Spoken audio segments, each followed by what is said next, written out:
Salut tout le monde. Ce soir, petite revue matos. Donc déjà, je voudrais remercier Erdelect. Alors, les patrons sont Foued et Fabrice. Donc déjà, un grand merci à eux. Donc voilà leur petit carton avec toutes les inscriptions pour les joindre. Numéro de téléphone, les horaires d'ouverture avec leur adresse mail où on peut les contacter. C'est des mecs super sympas. Ils aiment la vape. Et je le répète, ils sont super cool. Donc merci à eux. Merci à eux pour ce GS Tank. Bon, ils m'ont envoyé ça. Donc on va faire le tour du packaging. Donc c'est un atomiseur. Donc GS Tank fabriqué par Elif. Voilà. Avec un scratch code pour l'authenticité du produit. Et voilà. Avec une belle photo du GS Tank. Donc on va voir le packaging. S'il veut bien sortir. Voilà. Donc, hop, une petite boîte. Avec à l'intérieur, alors c'est en français, un petit manuel qui montre comment installer sa résistance. Voilà, on va passer au contenu de la boîte. Donc il est fourni avec deux résistances en Ni 200. Donc par contre on peut uniquement vaper en contrôle de température. Donc deux résistances fournies en Ni 200, une qui est déjà montée dans l'atomiseur.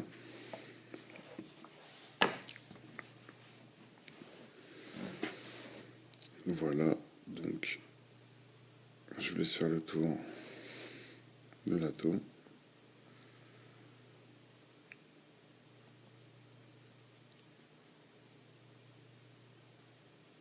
Avec une petite inscription Elif. Il est très petit. Donc la longueur avec le drip tip, ça fait 46 mm. En diamètre, 22 mm. Donc un plot 510 non réglable. Voilà. Un drip tip, hop, avec des joints toriques qui le tiennent assez bien. Ensuite, vous avez un tank en Pyrex avec une bague d'airflow qui se coulisse en fait, tout simplement. Hop. Voilà. Donc il y a 4 trous. C'est ça, 4 trous d'airflow. Donc ouvert à fond, c'est un petit peu aérien.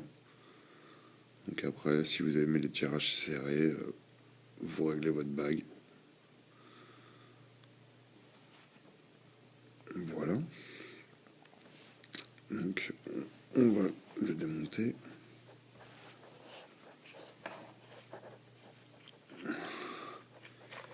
Voilà. Donc l'intérieur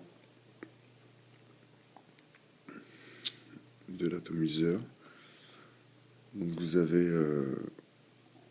deux gros trous en fait pour venir mettre le liquide. Donc c'est très bien parce que vous pouvez venir avec des fioles, avec des pipettes, tout rentre facilement.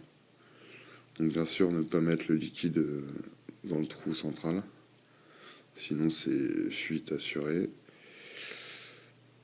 Voilà pour le tank. La base, donc c'est une résistance, comme je vous ai déjà dit, en Ni 200. Donc c'est uniquement on peut uniquement vaper en contrôle de température. Donc voilà, bon, j'ai plein de jus sur les mains, mais c'est pas grave. Donc la résistance est en 0,15 ohms. La plage variable en contrôle de température, je me répète, c'est entre 30 et 40 watts.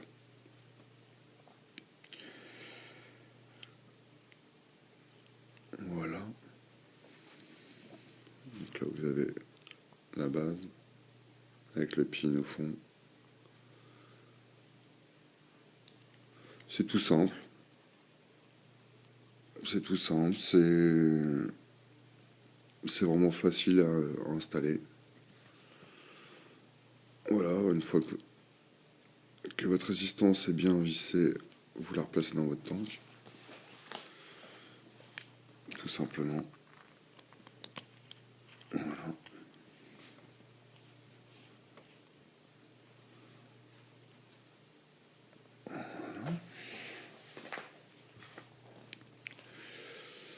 Donc là, il est ouvert à fond. On va faire un test de vape sur l'IPVD2. On contrôle temp.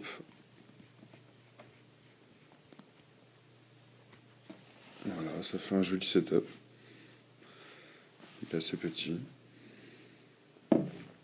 Il est vraiment petit même. La contenance est de 3 ml. Donc là, je me suis mis en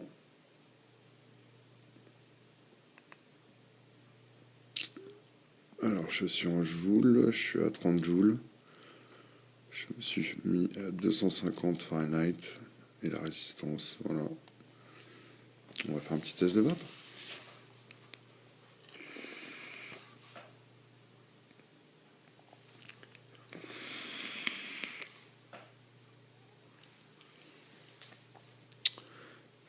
C'est assez serré quand même avec les 4 trous. Bon, après c'est un claireau, hein, mais je le trouve très joli, moi. Je le trouve très joli. Encore une petite barre, quand même.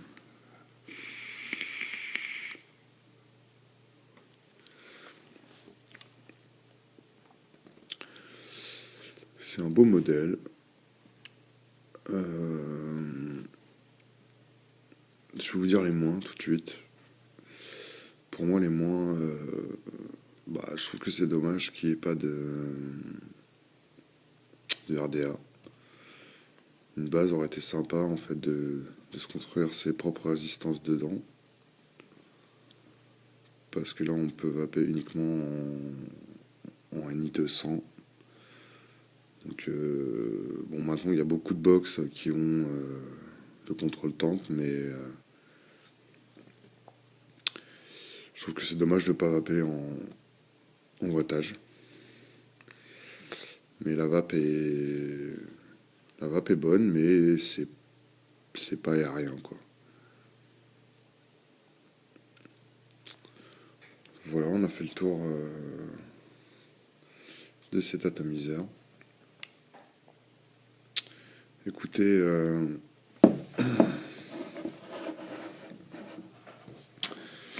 je vous renvoie voir les deux patrons du shop. Donc je le répète, sans Palaiso, Fouette et Fabrice. Encore une fois, merci à vous. Écoutez, allez voir leur shop, allez sur internet, il y a pas mal de matos, ils ont des box aussi. Franchement, allez voir. C'est sympa comme tout. Voilà les amis, écoutez, c'est tout pour ce soir. Je vous laisse là-dessus. Bonne vape à vous et à bientôt.